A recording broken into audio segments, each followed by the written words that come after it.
내가 네게 보이리니 내게서 들으라. 내가 본 것을 설명하리라.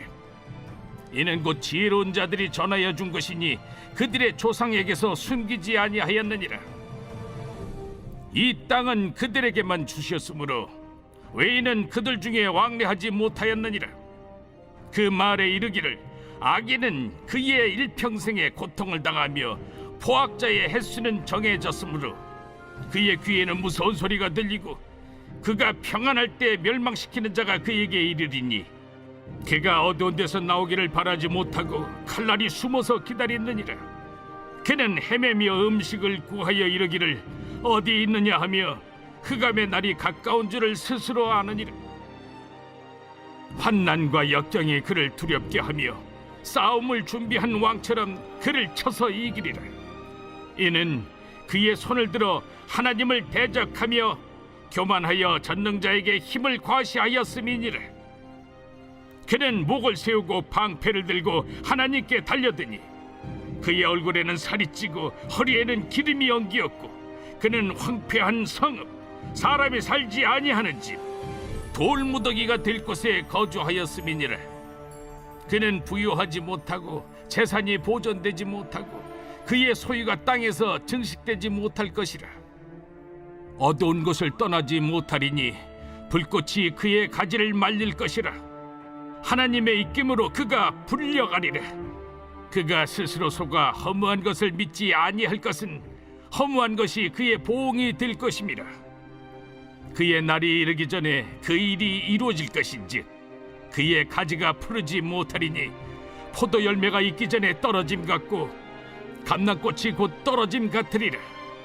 경건하지 못한 무리는 자식을 낳지 못할 것이며 뇌물을 받는 자의 장막은 불탈 것이라. 그들은 재난을 잉태하고 죄악을 낳으며 그들의 뱃속에 속임을 준비하느니라. 10월 30일을 행복한 아침 묵상으로 인사드립니다. 네, 여러분, 우리가 잘 아는 찬양 중에 내가 천사의 말 한다 해도 라는 찬양이 있습니다. 이 찬양의 가사는 이렇습니다. 내가 천사의 말 한다 해도 내 마음에 사랑 없으면 내가 참 지식과 믿음이 있어도 아무 소용 없으니 산을 옮길 믿음이 있어도 나 있는 모든 것 줄지라도 나 자신 다 주어도 아무 소용없네. 사랑은 영원하네. 참 아름다운 찬송시입니다. 내가 아무리 좋은 마음과 의도를 가지고 누군가를 돕는다고 할지라도 그 마음에 사랑이 없으면 그것은 울리는 꽹과리와 같습니다. 한 영혼을 위한 사랑으로 인해 우리 구주 예수님이 십자가에 달리셨습니다. 그 하나님의 사랑이 없으면 저와 여러분도 없는 것입니다. 네, 우리는 계속해서 욥기를 보고 있습니다. 욥기에는 욥과 친구들의 3번의 담론이 나오는데 14장까지 1차 담론이 막을 내렸고 15장부터 2차 담론이 시작되었습니다. 처음에는 욥을 존중했던 엘리바스가 두 번째 담론에서는 거침없이 욥을 공격하고 있습니다. 그 이유는 사람이 고난을 당하는 이유가 죄를 지어서인데 욥이 자신의 죄를 인정하지 않고 계속해서 반박하고 있기 때문입니다. 이제는 더 이상 친구로서가 아니라 훈계의 대상으로, 격분의 대상으로 보고 있습니다. 특별히 오늘 말씀의 엘리바스는 악인에 대해 말하고 있는데요. 악인에 대한 말씀이 무려 20절부터 35절까지 이어집니다. 어떤 것 하나 틀린 말이 없는데 악인의 일생은 고통이고 두려움이며 망함이고 죽음입니다. 다 맞는 이야기입니다. 그러나 이 악인에 대한 고찰은 맞지만 이 악인이 누구인가가 중요하겠죠. 엘리바스가 말하는 악인은 바로 욥입니다. 그 악인이 욥이라는 점에서 그의 의도가 굉장히 악함을 볼 수가 있습니다. 그런데 엘리바스가 이러한 생각을 가질 수 있는 이유가 있습니다. 그것은 그가 잘못된 신앙관을 가지고 있었기 때문인데요. 그것은 이렇습니다. 첫째, 악인은 고통을 당합니다. 둘째, 지금 욥은 고난 중에 있습니다. 셋째, 그러므로 욥은 악인입니다. 마치 흑백 논리처럼 단순하고 편협한 생각이 아닐 수 없습니다. 왜냐하면 고난을 당하는 사람 중에 나면서부터 아픈 사람도 있고 사고로 인해서 고난을 겪는 사람도 있기 때문인데요.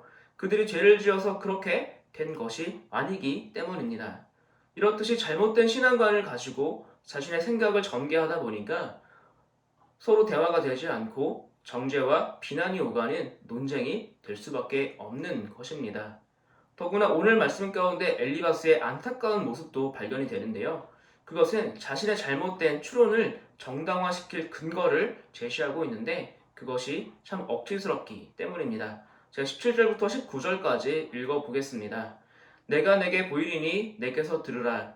내가 본 것을 설명하리라. 이는 곧 지혜로운 자들이 전하여 준 것이니 그들의 조상에게서 숨기지 아니하였느니라. 이 땅은 그들에게만 주셨으므로 외인은 그들 중에 왕래하지 못하였느니라.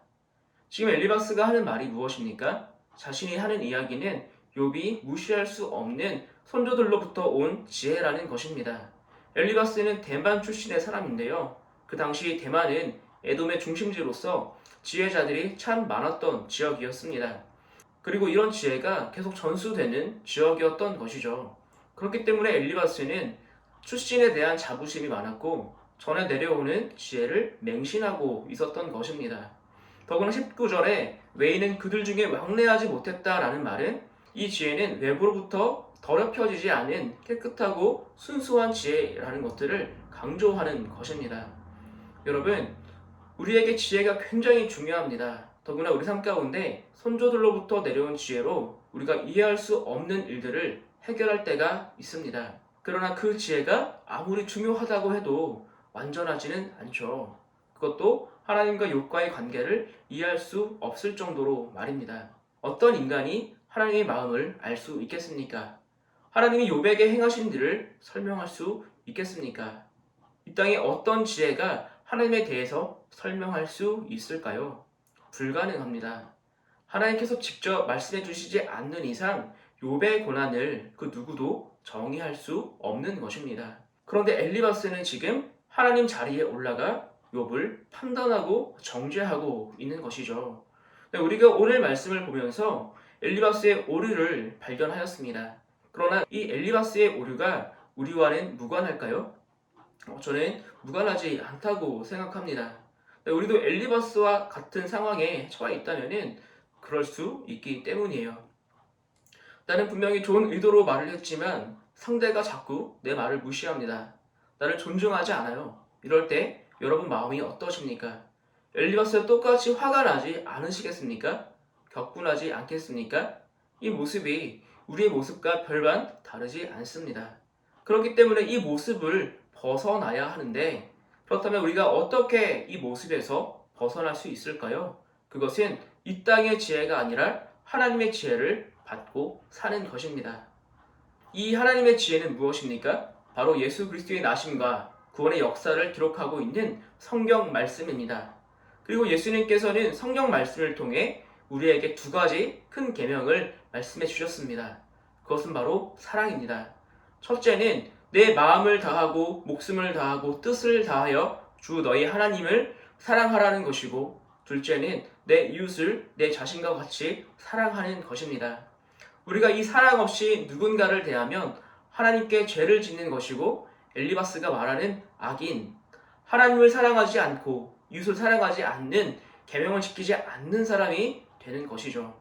그러므로 오늘을 살아가는 저와 여러분, 우리의 마음 가운데 하나님을 사랑하고 이웃을 내 몸과 같이 사랑하라는 예수님의 마음으로 한 사람을 대하는 우리 모두가 되기를 주님의 이름으로 축복합니다. 제가 기도하겠습니다.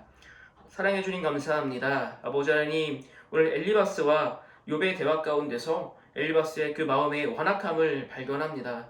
그러나 이 모습이 엘리바스에게만 있는 것이 아니라 오늘 살아가는 우리에게도 있습니다.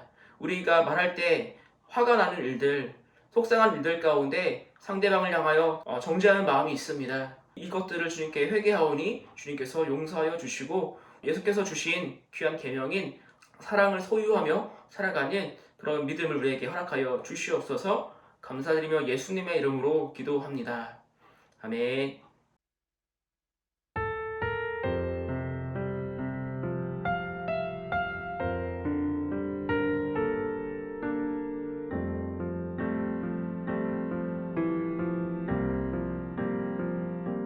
내가 천사의 말한다 해도 내 맘에 서러워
사